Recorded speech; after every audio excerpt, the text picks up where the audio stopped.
La Cruz de los Ajusticiados. Una de las calles más famosas por su peculiar historia es la calle Jesús Nazareno, que antiguamente se le llamó calle que va del Colegio de San Juan de Letrán al Hospital de Nuestra Señora, después calle del Arco de San Agustín, y finalmente recibió el nombre de la cuarta calle de la República del Salvador. La calle de Jesús Nazareno es también célebre porque en ella se estableció la primera casa de comedias, así como por una cruz que existió en el atrio de la iglesia del lugar. Muchas cruces de ese tipo existían en los templos de la ciudad, aunque la más célebre fue la que colocaron los franciscanos en el cementerio de su iglesia. Además era tan hermosa, según los cronistas, que sobresalía entre las más altas torres de la capital, por lo que la altísima construcción servía de guía a quienes venían a México. Pero la cruz no duró mucho tiempo, ya que cuando reedificaron el convento de los franciscanos, dieron la orden de quitarla por el temor de que, de tan monumental que era, se viniera abajo durante los trabajos de remodelación. Había cruces de todo tipo en la ciudad virreinal, grandes, chicas, de colores, en bajo y alto relieve, algunas sencillas y otras decoradas con mayor esmero. Sin embargo, una de las más famosas fue la cruz de Mayosca, que en el siglo XVII estuvo colocada en la barda que rodeaba la catedral y que después formó parte del cementerio del Sagrario. Otra cruz que sobresale en los mapas que describen a la Ciudad de México es la Cruz de los Tontos, que se hallaba contigua a la catedral. Junto a esta cruz se ponían los cadáveres de los pobres para recoger limosnas y con lo recaudado se pagaba el funeral.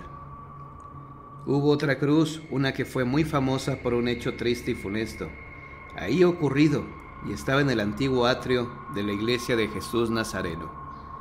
Vivían en la exuberante Ciudad de México unas personas de apellido Sazorena, que eran padre e hijo, vizcaíno el uno y criollo el otro.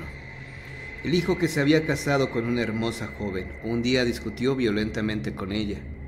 Aunque el motivo no fue conocido por los cronistas, se dice que el pleito de la pareja llegó hasta los oídos de la gente que residía en las zonas más alejadas de la ciudad.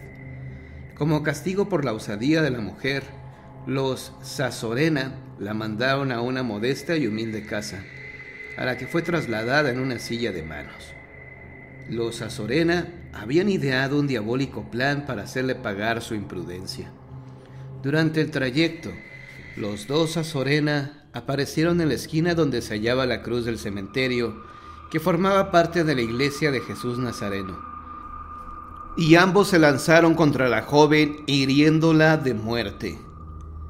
Los asesinos, por temor a las represalias, tomaron asilo en la iglesia de Jesús Nazareno, y aunque la justicia real intentó sacarlos de su refugio, no lo logró, por tratarse de un lugar sagrado en el que la justicia civil no tenía facultades para intervenir. Sin embargo, la salvación de los Sazorena solo fue pasajera.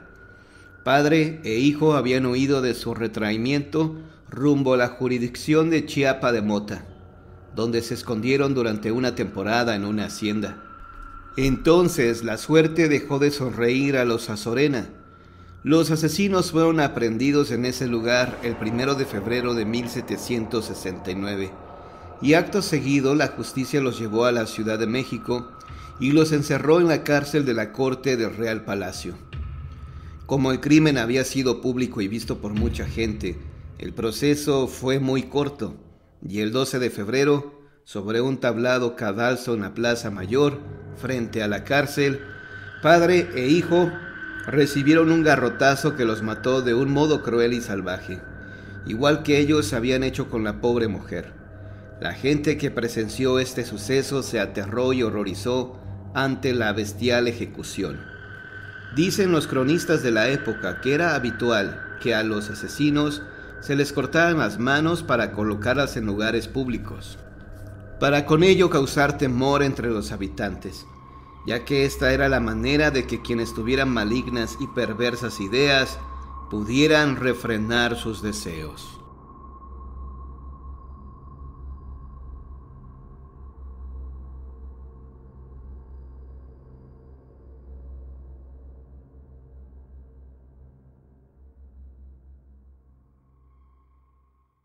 El Callejón de las Manitas.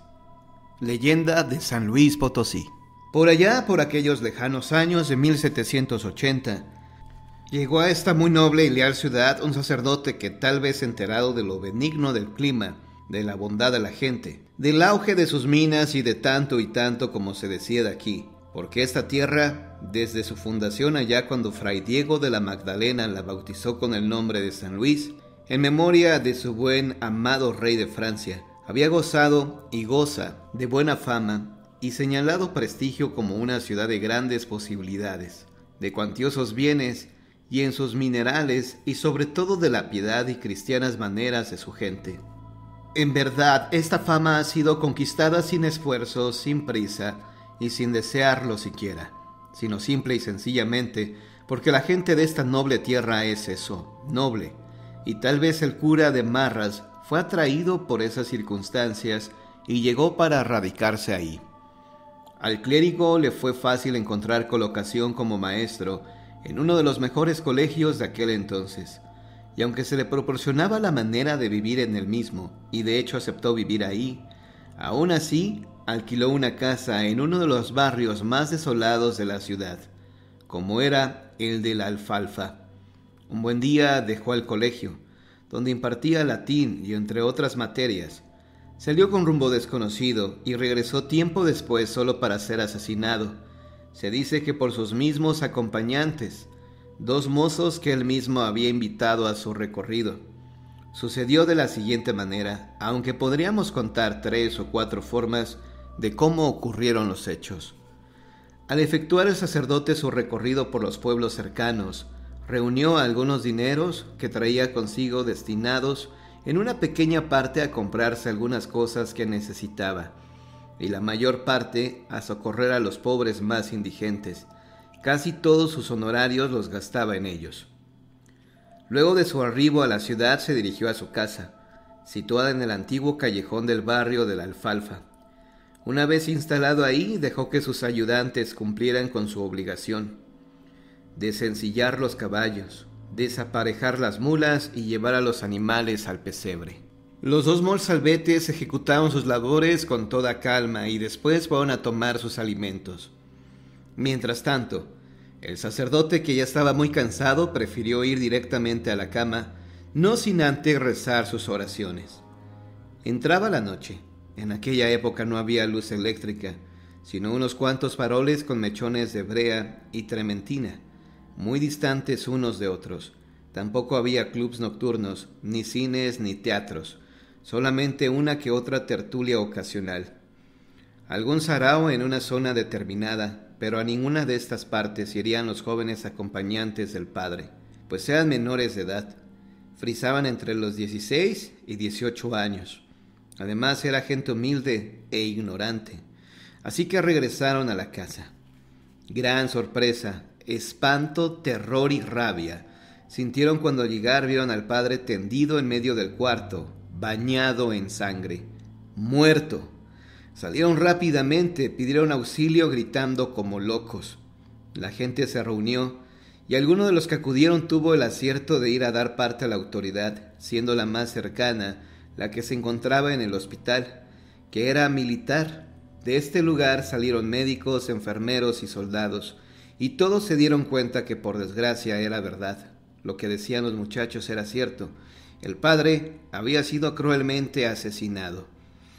Las autoridades se abocaron desde luego al esclarecimiento de aquel hecho. Buscaron y rebuscaron en todos los alrededores de la ciudad y en los contornos de la región.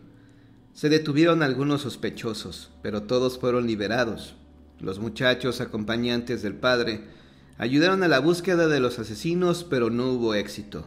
Los ayudantes del padre eran compadecidos por muchos, y hasta por algunas autoridades, quienes en tanto conseguían trabajo, les ayudaron a su sostenimiento. Un miembro de la autoridad jurídica, quien siempre sospechó de los dos muchachos, pidió que se les internara en el hospital militar, en calidad de presos. Ordenó luego que se pusieran en cuartos separados e incomunicados, sujetándolos a intensos interrogatorios. Por fin logró que se inculparan mutuamente, y uno de ellos dijo que su primo, que era el más grande de los dos, era el que había asesinado al padre y que ambos ocultaron el producto del robo, que consistía en unas cuantas monedas. Las autoridades y los reos se trasladaron al sitio de los hechos, donde fueron encontradas las monedas, así como el cuerpo del delito, que fue un puñal. Aseguraban los jóvenes que no fue el robo el móvil del crimen, sino vengarse por el mal trato que les daba el sacerdote. Sea esto lo que fuere, el caso es que se aclaró que ellos eran los asesinos y tras de seguirles proceso, fueron sentenciados a la horca y a cortarles las manos.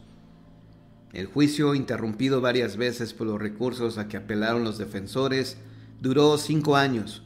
Al término se confirmó la sentencia de muerte y el de cortar a los cuerpos las manos para exhibirlas en el lugar del crimen. Las manos criminales se colgaron en el muro exterior de la sombría casa del callejón, que nunca después fue ocupada por nadie. Al largo callejón solitario y triste por el día y fúnebre y tenebroso por la noche, desde entonces se le llamó el Callejón de las Manitas. Cuando la gente tenía que pasar por este callejón, empezaba a rezar y no cesaba de hacerlo hasta que salían de él. Por fin alguien descolgó las manos de aquel sitio, pero pasados unos días volvían a estar colgadas. Así fue en forma sucesiva durante mucho tiempo, hasta que se reformó el barrio y el callejón fue atravesado por una calle ancha. Sin embargo, en ese mismo lugar, donde estuvo la casa lúgubre, en algunas noches del mes de noviembre, todavía se ven flotar en el espacio unas manos esqueléticas que buscan acomodo en algún sitio. También se aparece un sacerdote menudito, esmirriado, de sotana rabona, que cruza la calle y se pierde al voltear la esquina.